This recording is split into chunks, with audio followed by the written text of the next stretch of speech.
Amigos, un gusto como siempre saludarles. Gracias por estar con nosotros aquí entre todos. Hoy para platicar de transparencia y rendición de cuentas, no de cuentos, para citar a nuestro entrevistado. Así que bienvenidos.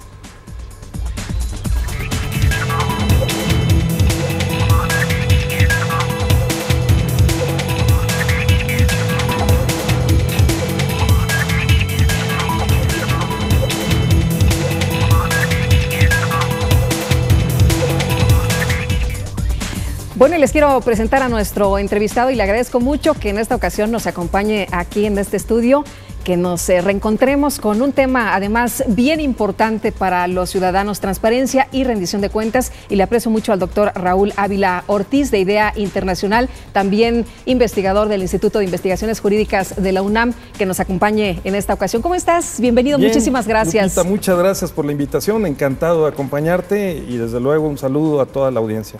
Raúl, rendición de cuentas, no de cuentos. Sí, recuerdas que lo habíamos establecido así. Así es. Rendición de cuentas y no de cuentos. O sea, el país no está para que le cuenten cuentos, sino para que le rindan cuentas.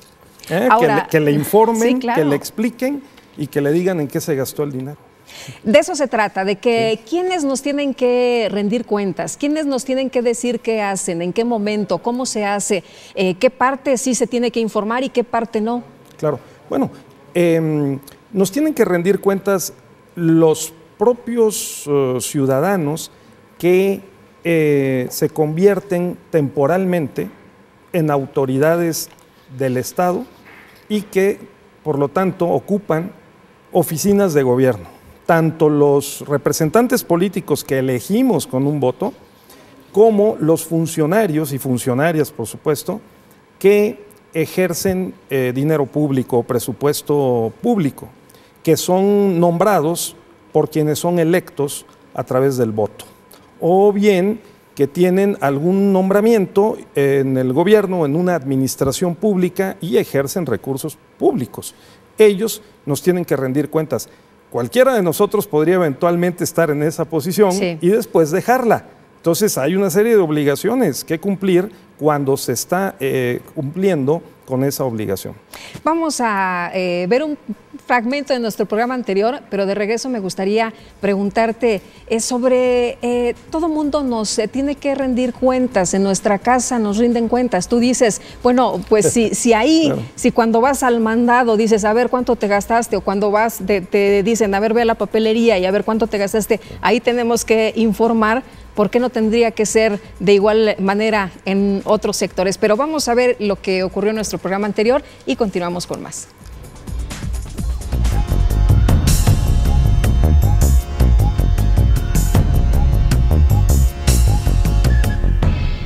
En nuestro programa anterior platicamos con el licenciado Enrique Andrade González, consejero electoral del INE, sobre la estrategia de capacitación para el proceso electoral 2014-2015. Esta estrategia, digamos que es una ruta que nosotros debemos de seguir en el Instituto Nacional Electoral para poder finalmente configurar las casillas electorales del 7 de junio. Como ves, es una estrategia que desde julio del año pasado se empieza a implementar, incluso antes de que inicie el proceso electoral en octubre. Y terminamos de conformarla toda la ruta hasta el día de la jornada electoral, el 7 de junio. Entonces esta ruta nos está marcando cuáles son los pasos que debemos de seguir para poder realmente conformar la casilla como debe de ser, que es con ciudadanos que no tengan ningún interés partidista. Todos son ciudadanos vecinos de los distritos prácticamente donde se van a ubicar las casillas. Y precisamente la certeza que tiene el ciudadano es que son sus vecinos, son nuestros vecinos, los que van a estar contando los votos. Sí, hay muchos ciudadanos que afortunadamente han aceptado sí participar. Hay otros que nos han dicho que no, o lo siguen pensando, que creo que también no es obligatorio la participación como funcionario electoral. Pero sin embargo creo que sí es una buena oportunidad pues para demostrarle incluso a los vecinos, para demostrarse a sí mismo que este es un procedimiento totalmente transparente. Sí.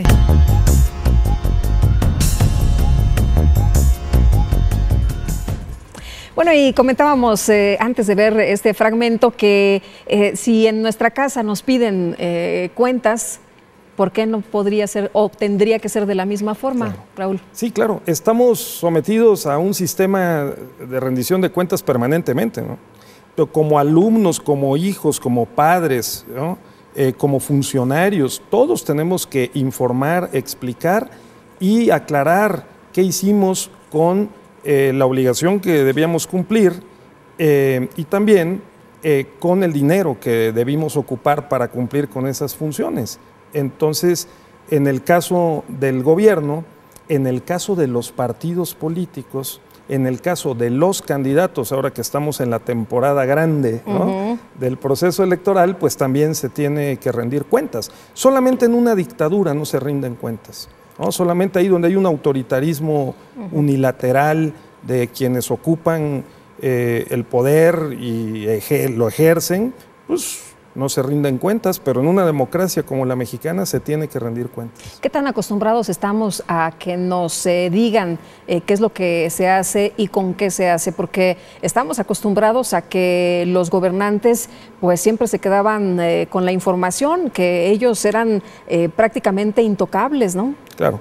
Bueno, hay en el planeta diferentes tradiciones. Hay algunos países, por ejemplo, si me permites comentar, que primero establecieron un sistema de rendición de cuentas y una vez que fue parte natural de su funcionamiento democrático, porque la sociedad así lo acostumbró y se habituó a ello, estoy hablando del norte de Europa, por ejemplo, Suecia, Noruega, etcétera. Luego vino la democracia, que cayó de una manera o se embonó de una manera muy natural con esas prácticas. Claro, si tú tienes un medio ambiente con recursos muy escasos, con un frío inclemente y tienes que conseguir recursos muy escasos para ejercerlos, desde luego que le vas a solicitar, a demandar que te rindan cuentas de esos recursos escasos. En el fondo, y hace muchos cientos de años, eso ocurrió en el norte de Europa. Pero hay otras regiones en donde la naturaleza ha sido muy generosa y muy abundante y entonces han sobrado los recursos y allí la rendición de cuentas resulta, digo, comparativa y relativamente, ¿no? Porque no es un problema cultural solamente, es un problema de instituciones, de derecho y de reglas, pero en estas otras sociedades ha sido, digamos que por lo general más complicado el acostumbrarnos, el asumir la cultura de tener que explicar en qué nos gastamos el dinero y por qué. Estamos acostumbrados a ver una corrupción tremenda que se ejerce por todos y en todos lados. Sí, exacto. Hace poco, sin embargo, Lupita, en un congreso recordaba yo que en el siglo XIX, y esto es importante detallarlo, para los investigadores sería relevante, en el siglo XIX, en la primera mitad, antes de que México comenzara, a partir de Benito Juárez, Porfirio Díaz y el PRI en el siglo XX, a construir un Estado-nación con poderes centralizados, teníamos prácticamente una confederación entre 1821-24 y 1857.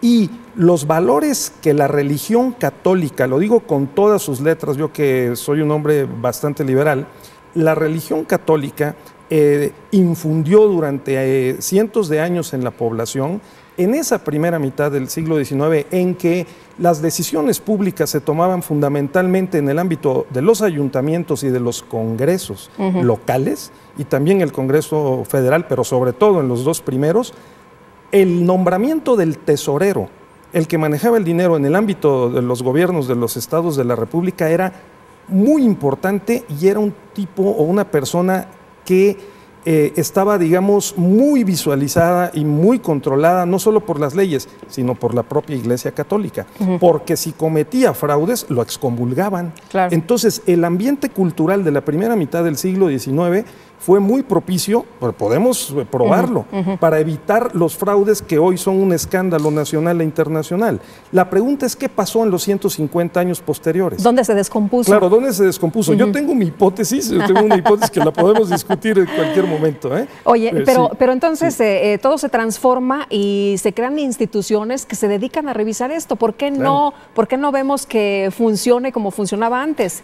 ¿Por qué no los excomulgan? No, exacto, en parte porque no hemos podido sustituir debidamente los controles que la religión, en este caso de los mexicanos y de América Latina. O sea, los castigos no son lo suficientemente fuertes, ¿no? Así es, que la religión católica establecía a nivel social y político, porque el Estado y la Iglesia estaban integrados, a los que la ciencia el Estado, el derecho, el gobierno ha establecido en los subsecuentes 150 años. Ese es un problema de fondo de carácter sí cultural y también institucional, porque necesitamos perfeccionar lo que llamamos el Estado constitucional y democrático de derecho, que sí supone que tengamos un sistema nacional anticorrupción que incluye las leyes de transparencia, contabilidad, auditoría, planeación, ejecución del gasto público y, por supuesto, la rendición de cuentas propiamente, o sea, fiscalización, responsabilidades y sanciones, ¿verdad?, efectivas. Justo en estos días se está resolviendo en el Congreso Nacional, el Congreso de la Unión, este tema y esperamos que tenga un buen resultado positivo. En el fondo es que es un problema también de civilización, es un problema de cultura, sí, como en algún momento dijo el presidente de la República, que yo reivindico públicamente y abiertamente, que creo que sí tiene razón en una buena parte, y en la otra es un problema institucional y de leyes, lo cual también es verdad, ¿no? Muy bien. Sí. Vamos a un resumen de lo más importante del Instituto Electoral del Estado de México y seguimos platicando de transparencia y rendición de cuentas.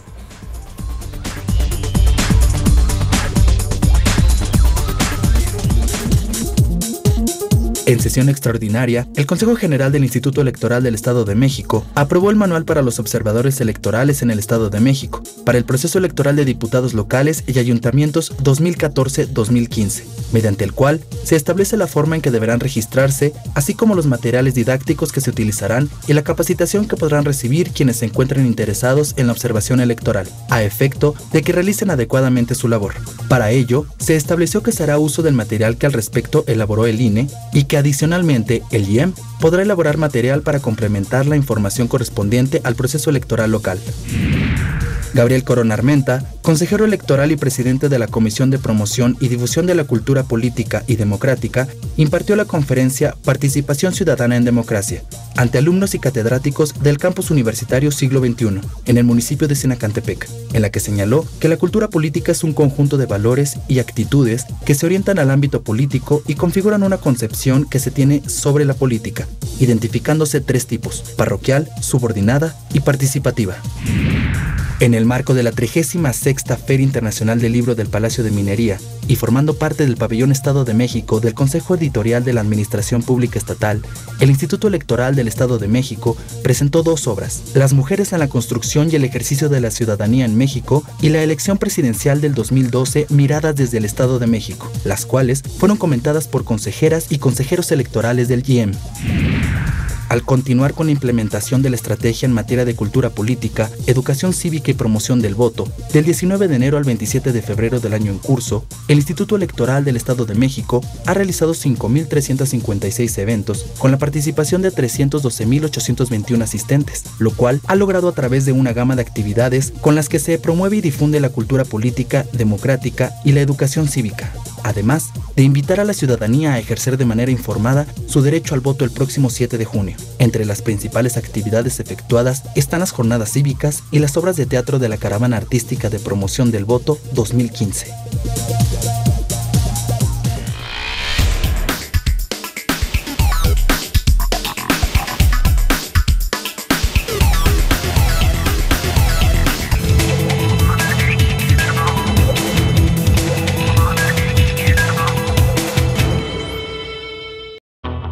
El Instituto Electoral del Estado de México cumplió 18 años de vida institucional y seguirá trabajando con el apoyo de la ciudadanía mexiquense. Una vez más, inicia un proceso electoral para elegir diputados locales y ayuntamientos el 7 de junio de 2015. En el IEM seguimos trabajando. IEM, Instituto Electoral del Estado de México.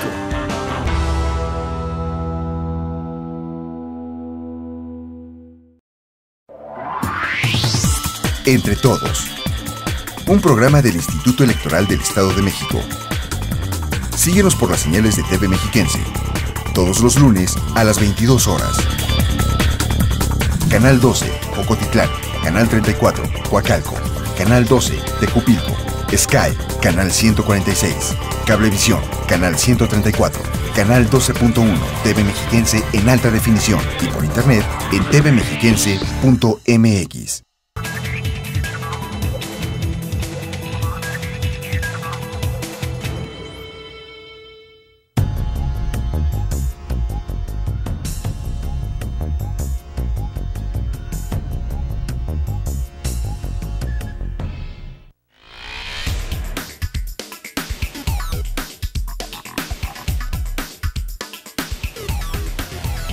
Pues yo creo que todos debemos de participar, bueno, los que ya tenemos edad, debemos de participar para que pues elijamos algo y no los demás elijan por nosotros.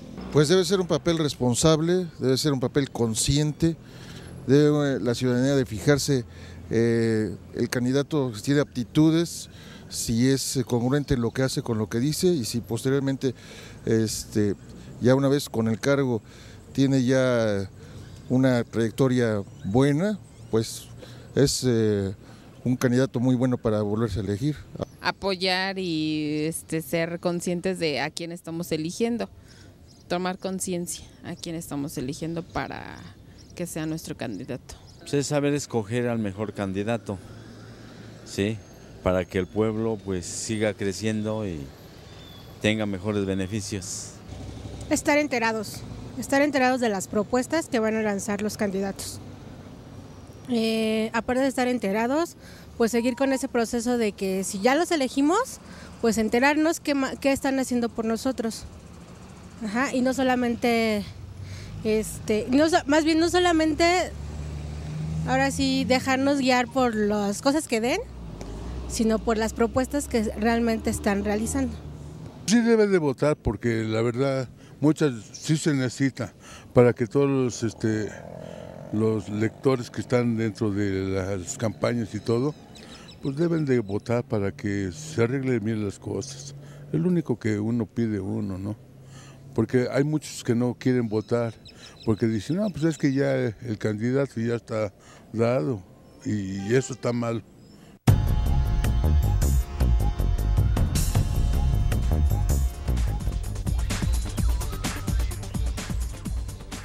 Estamos de regreso. Muchas gracias a usted que continúa con nosotros aquí entre todos. Y bueno, una de las cosas que te quiero preguntar con respecto a lo que respondían nuestros amigos del auditorio, hemos salido a las calles, les hemos preguntado cuál es la importancia de la participación ciudadana, pero va un poco más allá.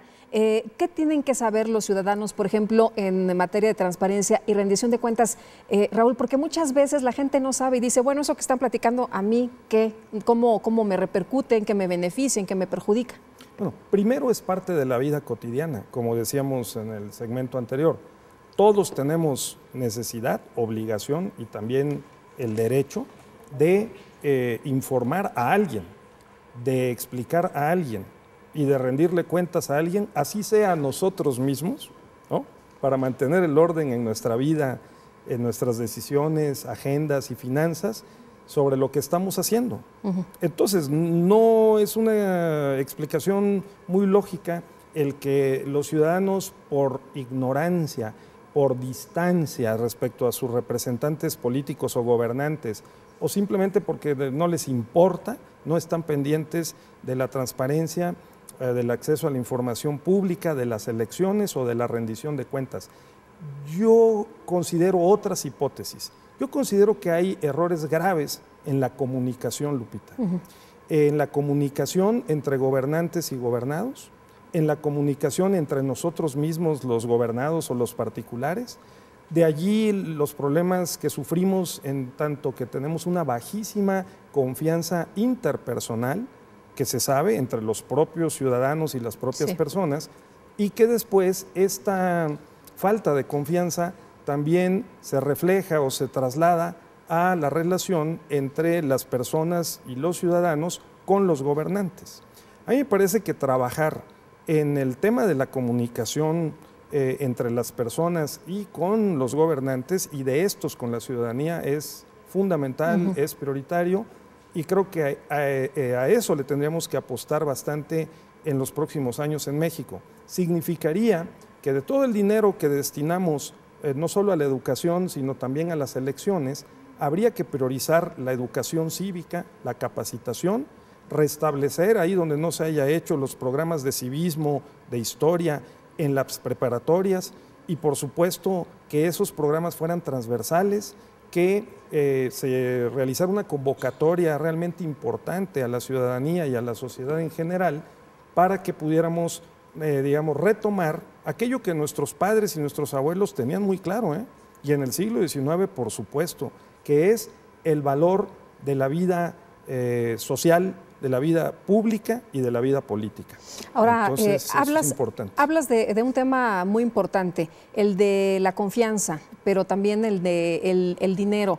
Mucha gente está hasta el copete de los políticos. Ahorita que acabamos de terminar precampañas, que empiezan las campañas, un montón de spots, la gente está harta de que se gaste tanto dinero en las campañas, en los políticos, en sus sueldos, en todo este asunto de la democracia. ¿Cuánto nos cuesta la democracia? Claro. Me gustaría comentar brevemente, antes de entrar a la pregunta central que haces, que por lo menos un gran filósofo del siglo XX dejó escrito que los seres humanos hemos construido sistemas para resolver nuestros problemas, todo tipo de sistemas, ¿no? Entre otros los sistemas jurídicos, los sistemas políticos, para ver cómo nos podemos organizar, vivir en paz, y poder resolver también la pregunta de quién manda, quién debe mandar, cómo debe mandar y si lo debemos obedecer. El tema es que hemos construido sistemas tan sofisticados en el siglo XX y lo que va del siglo XXI que se vuelven inmanejables y en vez de resolver problemas, crean nuevos problemas. Ahí están los gobiernos tan grandes y burocráticos que padecemos o las grandes empresas que no pueden ser rentables por sus problemas de administración y burocráticos, y entonces tendremos que atender esa parte del problema. La otra que mencionas es que, claro, si creamos sistemas muy complejos para resolver los problemas y las necesidades humanas, sociales, políticas, entonces también nos van a costar. Y en la medida de su complejidad es la medida del costo. Además, en el camino se van formando patrones de conducta que son las instituciones, que llamamos instituciones, tanto la familia como el Estado, los sindicatos, las empresas, los partidos, los congresos, que se vuelven difíciles de manejar y de controlar. Por eso hoy una de las principales apuestas, retos, desafíos que tenemos, no solo en México, es el de diseñar muy buenos controles para la toma de decisiones y para el gasto del dinero. Entonces, yendo un poquito más al punto de la pregunta, las elecciones cuestan, cuestan en general, la vida cuesta la vida pública, cuesta la representación política. Ya te comentaba que si hacemos números, pero números sencillos, como en una miscelánea, ¿verdad? Como los hacíamos en la primaria, para que todos lo entendamos, incluidos los niños, pues se dice que las elecciones en México son de las más costosas en el planeta. Habría que tomar con cuidado esta afirmación y contextualizarla y determinar los objetivos y las prioridades a que estamos destinando ese dinero. Suponiendo que nos estemos gastando 20,000 millones de pesos anuales en las elecciones federales. Supongamos por un momento esto, que se acerca bastante a lo que se destina al gasto, ¿no? A la realidad. Habría que decir que en 80 millones en números cerrados, son más casi 85 millones de ciudadanos en el padrón electoral hoy día en México, de los 120 millones en números cerrados de habitantes que tenemos en México. Si calculamos 80 millones sobre 80 millones el padrón, el gasto de los 20,000 millones anuales, resulta que nos estamos gastando una cantidad por persona que no rebasa los 250 pesos. Si multiplicamos por 80 millones. Claro, si multiplicamos por el número de las personas que votan el día de la elección federal, que normalmente es de 40 millones, o sea, la mitad de los 80, pues claro que el costo del voto, en términos muy simples, se afirma que se eleva a 500 pesos por persona al año. Por culpa de los que no votan. Por culpa de los que no votan. Entonces aclaremos estas cifras, porque de esos 250 pesos se destinan 50 pesos al año a los partidos políticos, por persona, por ciudadano, quiero decir. Luego otros 50 pesos más o menos a el Registro Federal de Electores. Y los otros 150 pesos de los 250 pesos a las instituciones electorales, o sea, al Instituto Nacional Electoral, al Tribunal Electoral, a la Fiscalía Especializada para Atención de Delitos Electorales. Yo pregunto a los ciudadanos que nos están viendo si destinarían 250 pesos al año para mantener, sostener y desarrollar la democracia en México, o si preferimos volver a un sistema autoritario o peor, si preferimos la dictadura en lugar de la democracia, ¿no? Creo que la respuesta será es evidente, ¿no? Muy evidente. Sí, claro. Todo el mundo dirá, bueno, ¿dónde firmamos? El asunto aquí vuelve a ser el mismo. Si lo vemos de manera global, pues pensamos que es una millonada y que los políticos se llevan una tajada muy grande de los impuestos de los ciudadanos. Claro.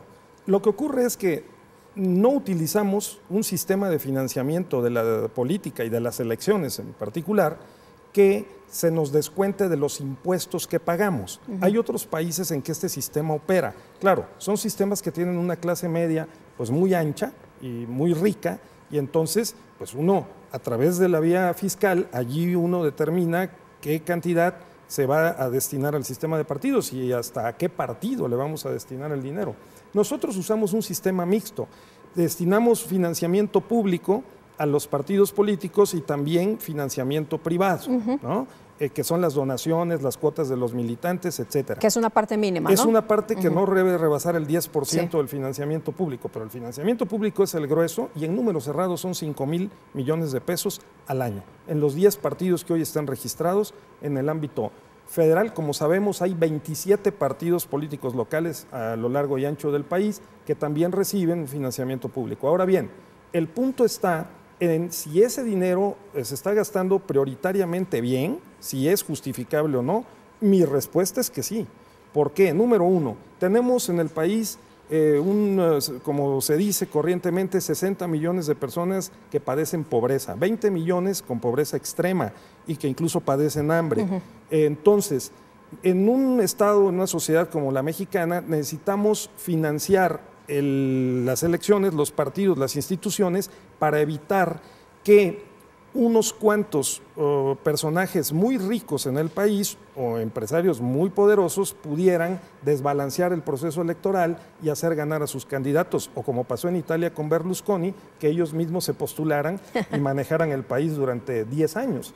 Ahora, eso es para lograr el objetivo de que haya mínimamente independencia de los organismos electorales, los partidos políticos, y que más o menos, el voto valga lo mismo para todos, y lo mejor sería, además, que todos pudiéramos eventualmente aspirar a una candidatura. De allí el tema de los candidatos independientes, que deberá ser corregido, porque como sabemos, hasta ahora, o en esta primera experiencia que estamos realizando, han tenido muchas dificultades para poder lograr las candidaturas fuera de los partidos.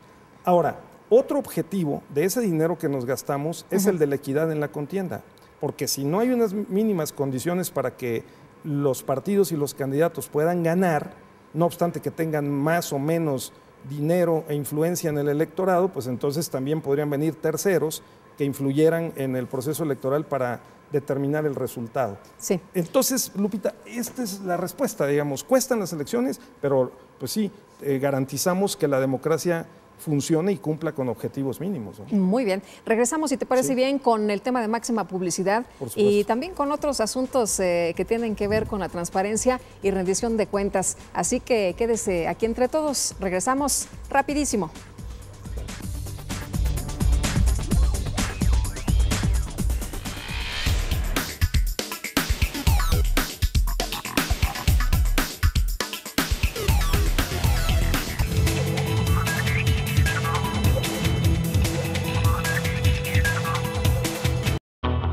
El Instituto Electoral del Estado de México cumplió 18 años de vida institucional y seguirá trabajando con el apoyo de la ciudadanía mexiquense. Una vez más, inicia un proceso electoral para elegir diputados locales y ayuntamientos el 7 de junio de 2015. En el IEM seguimos trabajando. IEM, Instituto Electoral del Estado de México.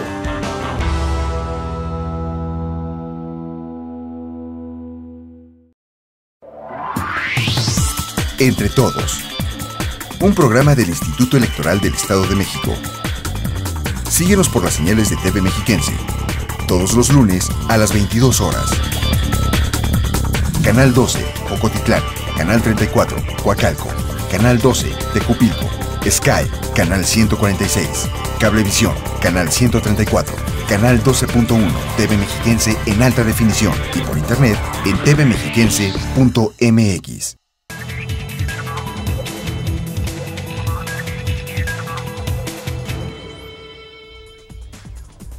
Seguimos entre todos y hablábamos antes de irnos al corte, Raúl, sobre la máxima publicidad. A mí sí me gustaría saber, por ejemplo, lo que gastan realmente en las campañas. Se habla que en materia electoral pues es muy importante el tema del dinero y que pues cada vez más el dinero juega un papel relevante y en muchos casos define quién va a ganar. Claro.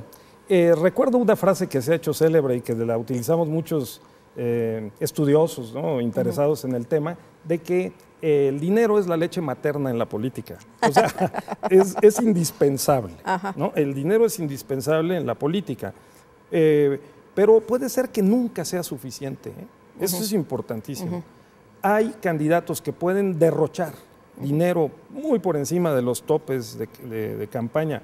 Hoy serán una causal de nulidad si se las demuestran, ¿sí? Por un 5% del tope, por ejemplo, los diputados federales cuyo tope de campaña es 1.200.000 pesos en números cerrados, 1.250.000. ¿Y quién les va a creer que van a gastar 1 millón? Claro, es que tendrías que gastar aproximadamente, digo en números cerrados, 20,000 pesos diarios en 60 días de campaña.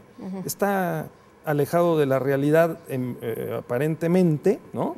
Vamos a ver cómo se desempeñan para hacerlo, pero a mí me parece que este es uno de los principales temas que hace falta abordar por parte de los expertos, de los legisladores, para así alinear el costo real de las campañas con lo que está establecido como la fórmula de financiamiento y los límites o los topes de campaña en la ley electoral.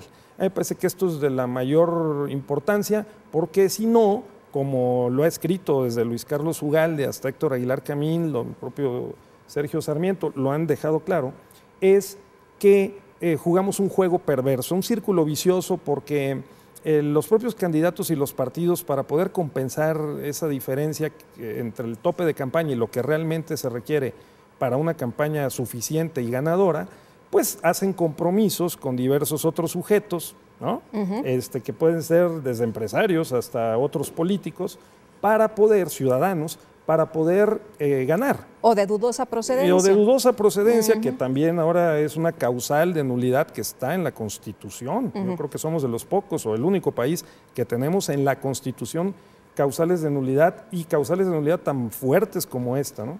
De manera que se requiere hacer una reflexión política, jurídica, nacional sobre este tema para alinear la realidad con la norma.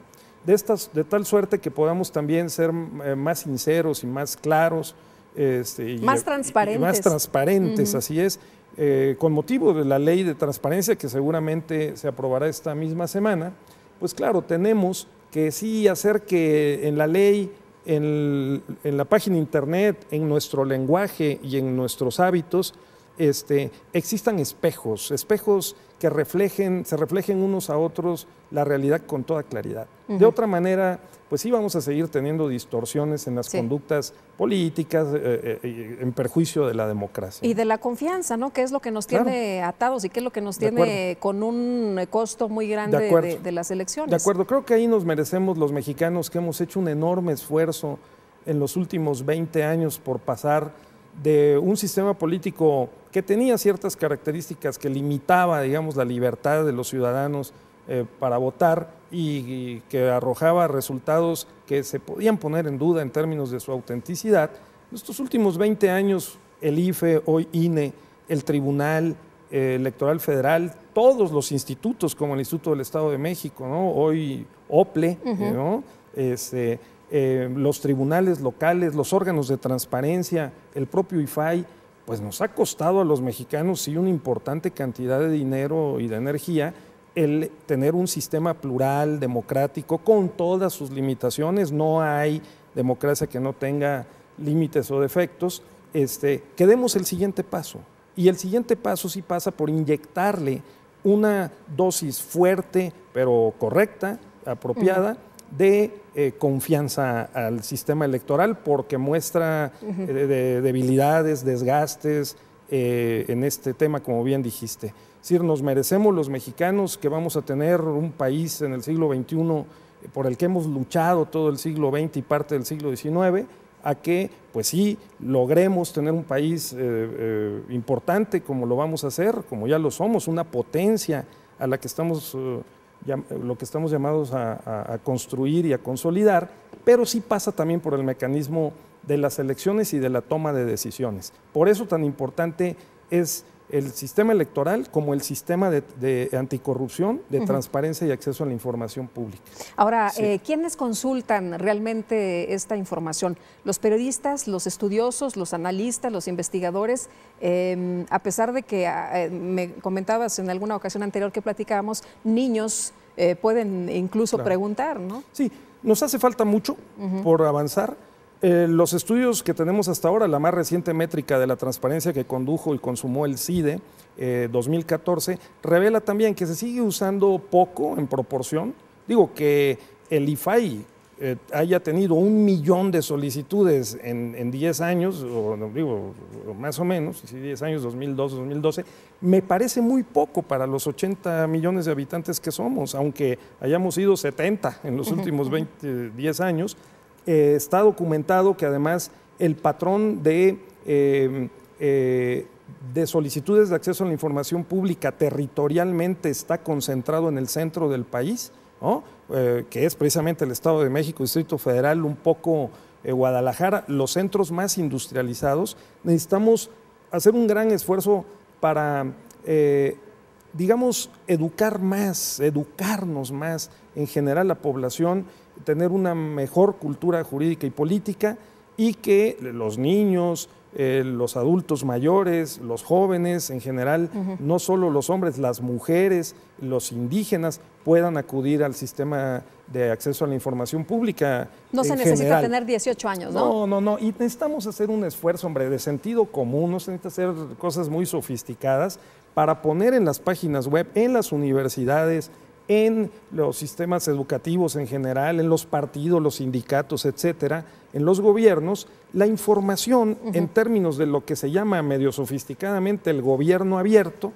que no es otra cosa que poner la información sencilla, disponible, útil, al alcance y al acceso de los usuarios para que estos lo puedan usar, lo puedan transformar, puedan convertir esa información en algo todavía más útil para su vida cotidiana, ¿no? Ahora, Raúl, en materia de transparencia y rendición de cuentas, ¿cómo nos ve IDEA en México? ¿Qué estamos haciendo? ¿Sí estamos avanzando o falta mucho por hacer? Bueno, debo aclarar que IDEA Internacional es el Instituto Internacional para la Democracia y la Asistencia Electoral, con sede en Estocolmo, Suecia. Tengo la fortuna de coordinar en México un programa de cooperación y asistencia técnica de carácter fundamentalmente académico para México y Centroamérica. Y bueno, nuestro director regional para América Latina y el Caribe, el doctor Daniel Sobato, quien también es buen amigo tuyo, ha insistido en que efectivamente el tema de la transparencia, el acceso a la información y la rendición de cuentas es la prioridad en nuestra agenda, no solo en la de IDEA Internacional, sino en general de los actores, ¿no?, nacionales e internacionales, porque hemos construido muy importantes instituciones como las instituciones electorales, pero en esta nueva etapa tenemos no solamente que fortalecer, consolidar el acceso a la información pública, la protección de datos personales, o sea, el IFAI y los órganos garantes en todo el país, sino que también tenemos que consumar este paso que nos ha costado tanto en términos de credibilidad institucional y política en los últimos meses del Sistema Nacional Anticorrupción. Requerimos un verdadero sistema de rendición de cuentas. Cito a Mauricio Merino, exponente central de este tema, y la Red por la Rendición de Cuentas. Los excomisionados que estamos reuniéndonos ahora con más frecuencia de los órganos garantes locales, yo lo fui de un órgano garante local, y estamos, bueno, tratando de coadyuvar para que todas estas piezas que están fragmentadas y sueltas, como hoy mismo escribe en el Universal Sergio López Ayón, se puedan juntar y podamos dar el siguiente paso. Pero sí exige que nos comprometamos en serio, que cada quien haga su trabajo y que nos hagamos parte, como lo somos, de la fábrica social, política, cívica de este país, Lupita. Ahora que están encima las elecciones, creo que deberíamos hacer un esfuerzo adicional. México ha hecho grandes avances, tenemos muchos pendientes, no estamos en la cola del vagón, tampoco estamos en la locomotora, pero en relación con América Latina al menos sí puedo documentar que tanto el INE como el Tribunal Electoral Federal, la FEPADE mexicana y ahora el Instituto Federal de Acceso a la Información Pública sí cuentan con una reputación y un liderazgo importantes, ¿eh? Entonces habría que cuidarlo y desarrollarlo todavía más. Muy bien, vamos a los contextos y seguimos platicando de transparencia y rendición de cuentas.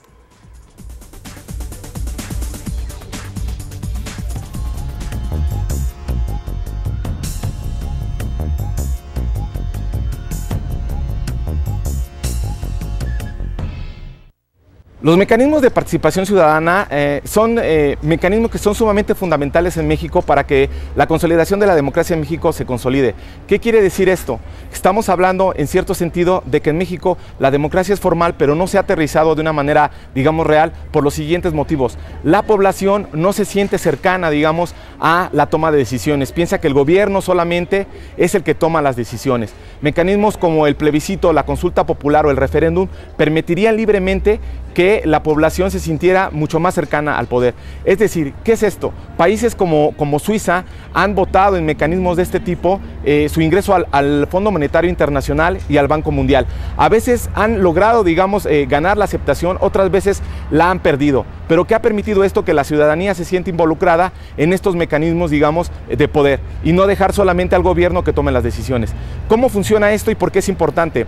Las leyes fundamentales son aprobadas por el Congreso de la Unión sin tomar a veces en cuenta a la población. Lo que permiten estos mecanismos como el referéndum es que una vez que la ley se aprobó en el Congreso, no pueda ser de alguna manera u otra promulgada y ejecutada hasta que no se haga este mecanismo de referéndum en el cual la población lo ratifique. Evidentemente esto implica un nivel de seriedad mucho más importante de la población, pero que si México quiere consolidar su democracia, necesita evidentemente una cultura política, una cultura cívica mucho más fuerte en cuanto a estos mecanismos que hagan copartícipe y que no solamente se culpe al gobierno, sino que también la población tome su responsabilidad y que todos en conjunto en la nación podamos manejar, digamos, un barco cuyo timón tenga una a la izquierda, que puede ser el gobierno, y una a la derecha, que puede ser la ciudadanía, la cual solamente se va a interesar en participar cuando tenga estos mecanismos y sepa que en realidad su participación cuenta, que interesa. Solamente cuando se le involucre será cuando la población en general tenga deseos de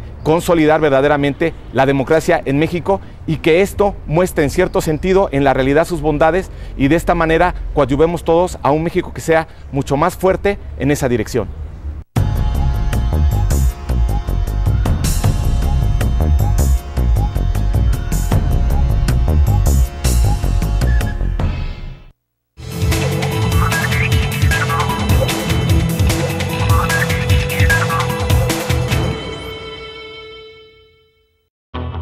El Instituto Electoral del Estado de México cumplió 18 años de vida institucional y seguirá trabajando con el apoyo de la ciudadanía mexiquense.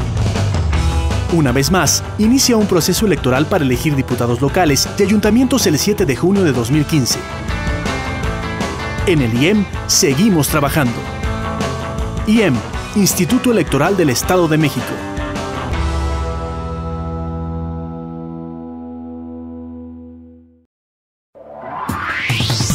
Entre Todos, un programa del Instituto Electoral del Estado de México. Síguenos por las señales de TV Mexiquense, todos los lunes a las 22 horas. Canal 12, Ocotitlán, Canal 34, Coacalco, Canal 12, Tecupilco, Sky, Canal 146, Cablevisión, Canal 134, Canal 12.1, TV Mexiquense en alta definición y por internet en tvmexiquense.mx.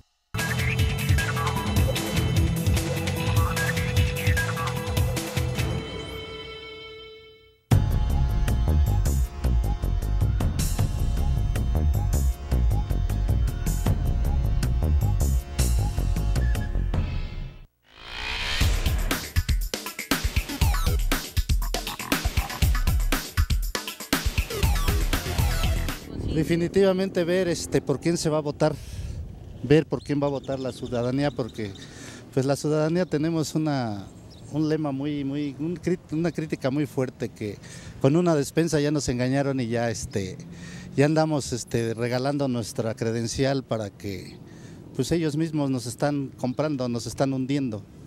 Creo yo que el ser neutrales y buscar la mejoría para la comunidad. No dejarnos comprar los votos. Debemos de votar y que debemos de fijarnos qué personas somos las que estamos eligiendo para que nos gobiernen, porque siempre prometen y a la hora de cumplir nada. Se debe de votar siempre y hay que ser muy consciente a la hora de emitir nuestro voto, es muy importante.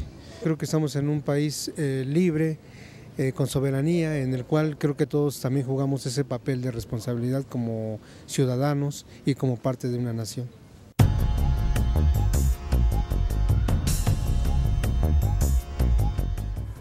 Y seguimos platicando sobre pues, estos temas tan interesantes. Raúl, en el caso de la participación ciudadana, hemos visto que la gente está un poco más informada, que está un poco más interesada en participar. Sin embargo, cuando tenemos elecciones intermedias, vemos que la participación baja. ¿Qué pasa con los jóvenes? ¿Qué pasa con las personas que ya han votado anteriormente y que, bueno, uno pudiera pensar van a salir todos a las calles y como se quejan del gobierno y como se quejan de los partidos políticos, pues en masa van a acudir a las urnas, ¿no? Y van a emitir sus votos, pero vemos que no sucede así. Claro, tradicionalmente las elecciones intermedias, federales intermedias y también en el ámbito local, cuando hay elecciones legislativas y municipales, concitan menos participación que las elecciones federales.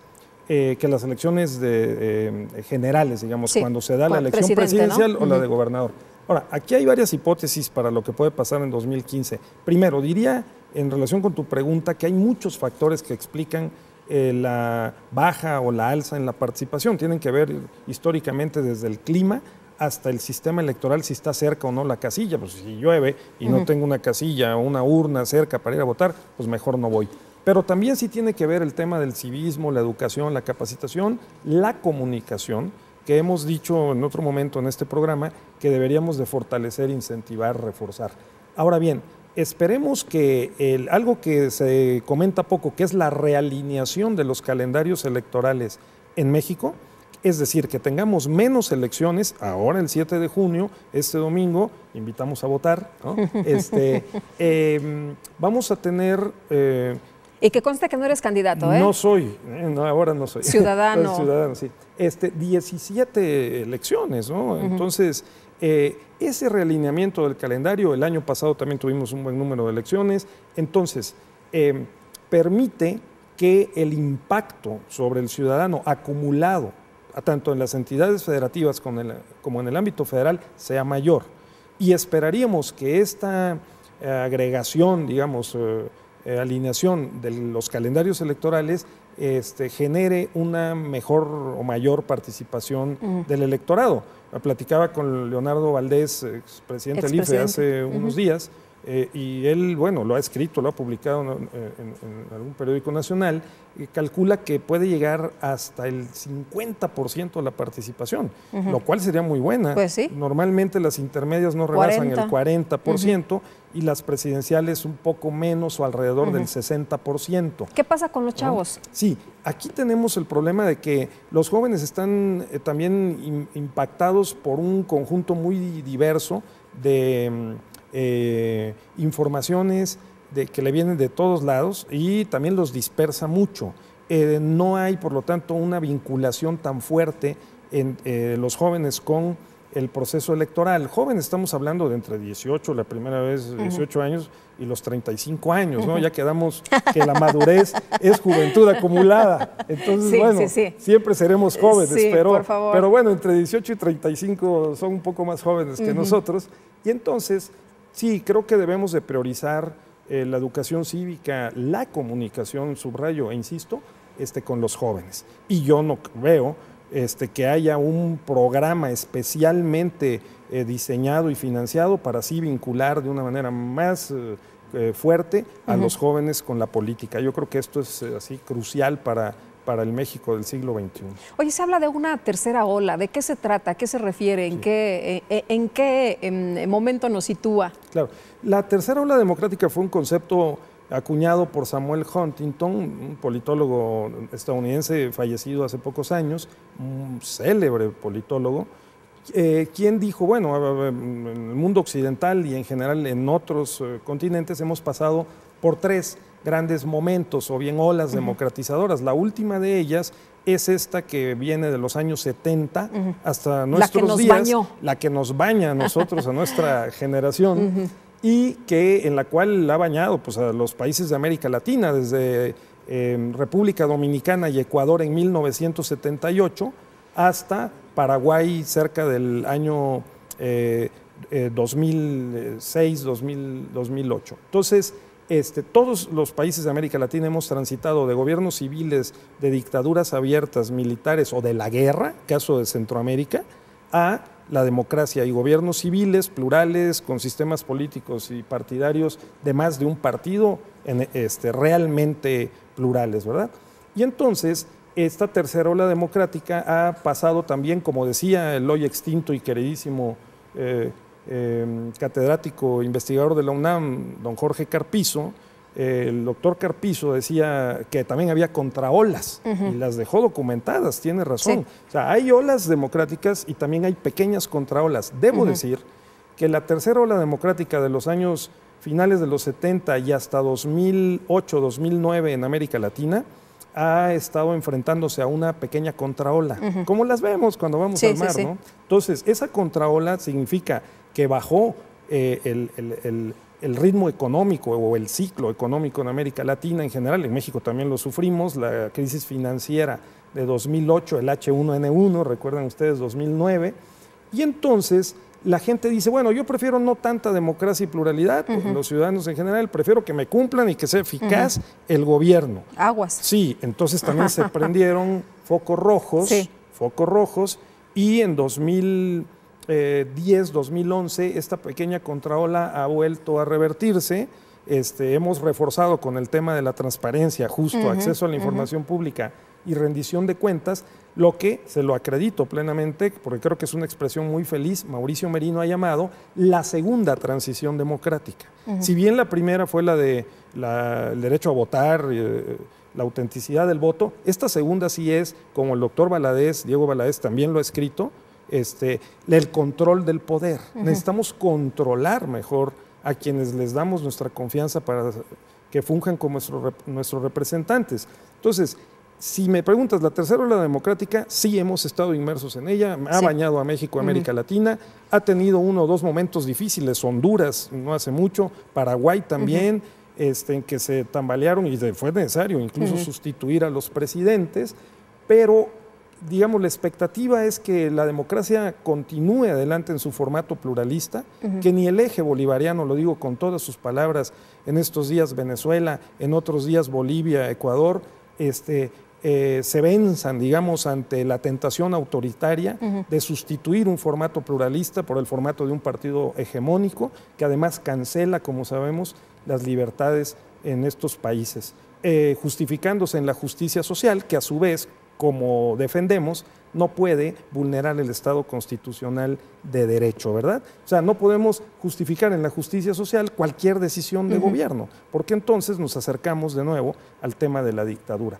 Tema Cuba, que tarde o temprano seguros estamos de que con todos los beneficios que les ha traído a los hermanos cubanos su sistema de gobierno, se estarán abriendo a un formato pluralista. Y ya lo estamos viendo poco a poco, ¿no? El cambio. Lo estamos viendo poco a poco el cambio, ¿no? Ahora, aquí en México, la transparencia y la rendición de cuentas, ¿de qué manera nos ha impulsado a tener una mejor democracia? ¿Esto nos ha llevado a tener una mejor democracia? Porque si nos estamos quejando de la democracia y si hay contraolas de que quieren mano un poquito más dura, significa que algo no está muy bien. Sí, en efecto.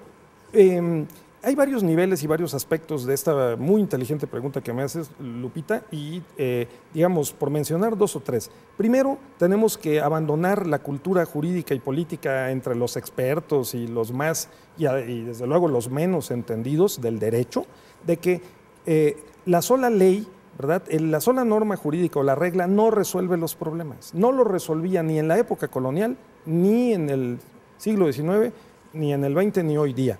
Tenemos más bien que pensar y actuar en consecuencia en términos de que sí es la ley importante, es la Constitución todavía más importante, los tratados internacionales, los derechos humanos, pero también son las condiciones políticas, administrativas, presupuestales, las condiciones sociales en que se va a aplicar la normatividad. Si avanzamos en ese camino, que es como decíamos hace un rato, la educación, la capacitación, la comunicación, ¿verdad?, la información, entonces podríamos vivir unos años venideros mucho más exitosos que lo que incluso pensamos que podemos vivir.